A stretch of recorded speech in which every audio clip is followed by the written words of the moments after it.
Salut les coquinotes, bienvenue dans ce live.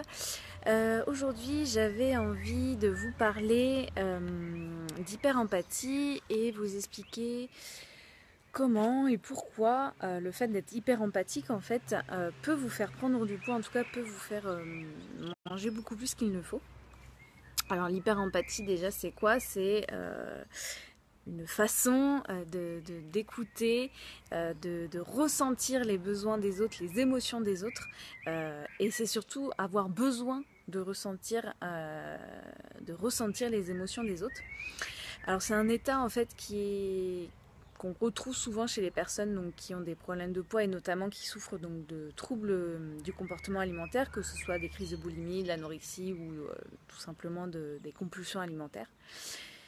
Et en fait, c'est une personne hyper empathique. C'est une personne qui est dépendante des autres, qui a besoin des autres, qui a besoin de ressentir les émotions des autres, qui a besoin d'écouter les autres en permanence, sans quoi elle se sent vide, sans quoi elle se sent comme une coquille vide, comme si c'était le néant à l'intérieur de soi.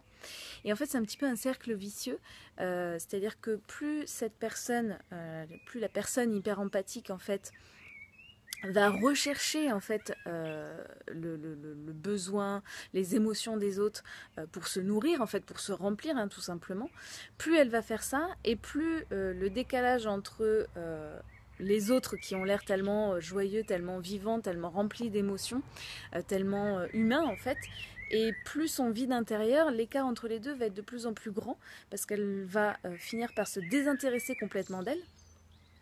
Et donc tout se passe bien évidemment quand elle est entourée de personnes, qu'elle peut évidemment se remplir et se nourrir. C'est vraiment une notion de nourriture en fait, donc se nourrir des émotions des autres. Tant que ça se passe comme ça, tout va bien. Mais dès que les autres ne sont plus là, elle fait face à son propre vide intérieur et au néant. Et une des façons pour combler justement ce vide intérieur et aller mieux, c'est manger. Alors il y a des personnes qui vont avoir d'autres moyens de remédier à cet état-là. Il y a des personnes qui sont des acheteurs compulsifs, il y a des personnes qui se droguent et il y a des personnes qui mangent. Voilà. C'est une des façons qu'elles ont trouvées en fait tout simplement pour se remplir, pour combler ce vide en fait qu'elles ressentent en elles. Alors pourquoi en fait on en est venu à ne plus écouter ses besoins et avoir besoin des besoins et des émotions des autres pour se sentir vivant?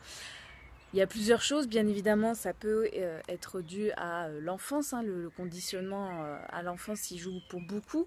Vous avez d'une part des personnes qui se sont tellement restreintes au niveau de l'alimentation, qui se sont tellement coupées de leur sensation de faim qu'elles sont maintenant incapables de ressentir la moindre émotion et d'exprimer le moindre besoin. Donc elles ne savent plus si elles ont chaud, froid, faim, soif, enfin voilà, elles ne savent plus rien du tout.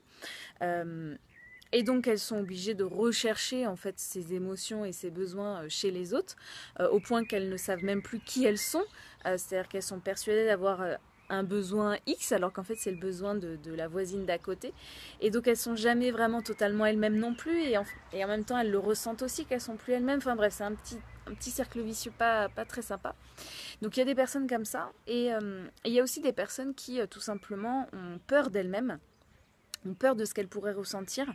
Elles vont peut-être ressentir des émotions, on va dire, désagréables, parce qu'il n'y a pas d'émotions forcément négatives ou positives, c'est un peu péjoratif de penser comme ça. Chaque émotion vous apporte en fait un signal et vous explique quelque chose qui se passe dans votre corps, donc c'est toujours pour vous apprendre quelque chose. Mais évidemment, il y a des émotions plus agréables que d'autres, et des émotions forcément donc désagréables. Et par exemple, l'émotion, la colère ou la tristesse, c'est des émotions forcément désagréables, c'est pas très sympa. Et on nous apprend dès le plus jeune âge, il faut pas trop être en colère, et en tout cas, il faut surtout pas montrer qu'on est en colère, qu'on tape du pied, qu'on n'est pas content, il faut surtout pas montrer qu'on est triste, le fameux ça va du lundi matin au boulot, oui ça va et toi? En fait, on n'a rien à foutre de savoir si tu vas bien ou pas. C'est une façon de parler.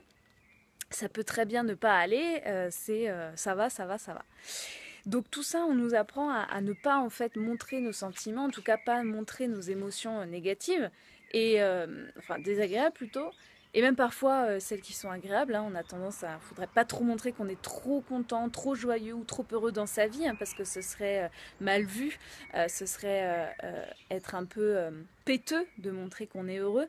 Enfin bref, dans tous les cas, en gros, la société nous apprend, et donc nous apprend dès le plus jeune âge, à supprimer nos émotions, à ne pas montrer trop nos émotions, parce que ce n'est pas politiquement correct. Et du coup, on devient des adultes à être complètement incapables de savoir ce qu'on ressent, à savoir si on est triste ou heureux, à exprimer ses besoins. On devient complètement paralysé, handicapé des sentiments, handicapé des émotions. Et du coup, si on a le malheur, entre guillemets, de ressentir une petite once de colère ou quoi que ce soit, on a tellement peur de ce que ça pourrait provoquer chez nous si jamais on se laissait aller, si on lâchait prise enfin, si on se laissait aller à cette colère. On a tellement peur de notre réaction, on ne sait jamais, on pourrait tuer quelqu'un sur la route s'il y en a un qui nous fait une queue de poisson. Voilà, on a tellement peur de ces réactions parce qu'on nous a appris que c'était mal, que ça pouvait être dangereux en fait, hein, de montrer et laisser exprimer ses sentiments, que bah, du coup on préfère les camoufler en mangeant et en faisant comme si de rien n'était. Donc voilà, c'est aussi ça, le fait d'être hyper empathique, c'est parfois d'avoir tellement peur en fait de ses propres réactions, et puis parfois aussi de ses propres désirs, de ses propres fantasmes, ça peut faire flipper, qu'on préfère faire comme si de rien n'était, les camoufler, manger pour les camoufler, et finalement s'occuper des besoins et des émotions des autres parce que ça fait moins peur, parce que ça ne nous appartient pas. Donc si jamais il y a un problème, on pourra toujours s'en détacher. Mais du coup, le cercle vicieux s'installe et du coup, on en vient à être dépendant de ça parce que nous sommes des êtres humains et nous sommes constitués de pensées et d'émotions et on n'a pas le choix que de ressentir ce genre de pensées et ce genre d'émotions. Et autant on n'est pas responsable de ça, mais on est responsable de ses paroles et de ses actes. Mais du coup, on a tellement peur donc de nos pensées, de nos émotions qu'on préfère tout couper et qu'on préfère voilà, s'occuper des autres et sauf que bah, quand ils sont plus là et bah, on est complètement vide, une coquille vide, c'est le néant et une des façons donc, de combler ce néant c'est de manger. Voilà, j'espère que vous aurez compris où je voulais en venir. Je ne sais pas si c'est le cas pour vous, cette sensation un peu d'hyper-empathie et en tout cas d'avoir tendance à écouter un peu trop les besoins des autres et les émotions des autres et être un peu comme une éponge à émotions. Voilà, n'hésitez pas à mettre un petit commentaire, à me dire si vous aussi vous ressentez ces choses et si vous aussi vous avez besoin de l'alimentation du coup pour combler un peu ce besoin. Sachez qu'on peut s'en sortir, hein. L'hyper-empathie c'est pas non plus une tare, hein. C'est aussi une qualité hein, d'être empathique, mais voilà, il y a différents degrés, il y a différentes façons, il y a différents exercices, différentes choses qu'on peut faire pour justement se sortir un peu de ce cercle vicieux et ne plus avoir besoin en fait des émotions des autres pour se sentir vivant tout simplement. Il y a d'autres choses qu'on peut faire, on n'a pas forcément besoin des autres.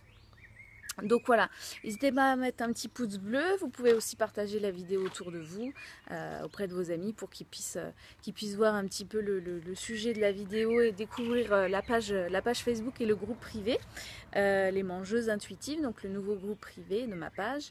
Et puis je vous dis à très vite du coup pour une nouvelle vidéo. La semaine prochaine je ferai une vidéo consacrée encore à l'hyper-empathie et je vous donnerai... je vous expliquerai en quoi et pourquoi la perte de poids n'est pas forcément la meilleure solution, en tout cas quand on est hyper empathique et comment on peut s'aider à moins manger quand on est hyper empathique. Voilà, je vous souhaite une très très belle journée et je vous dis donc à la semaine prochaine. Salut, salut!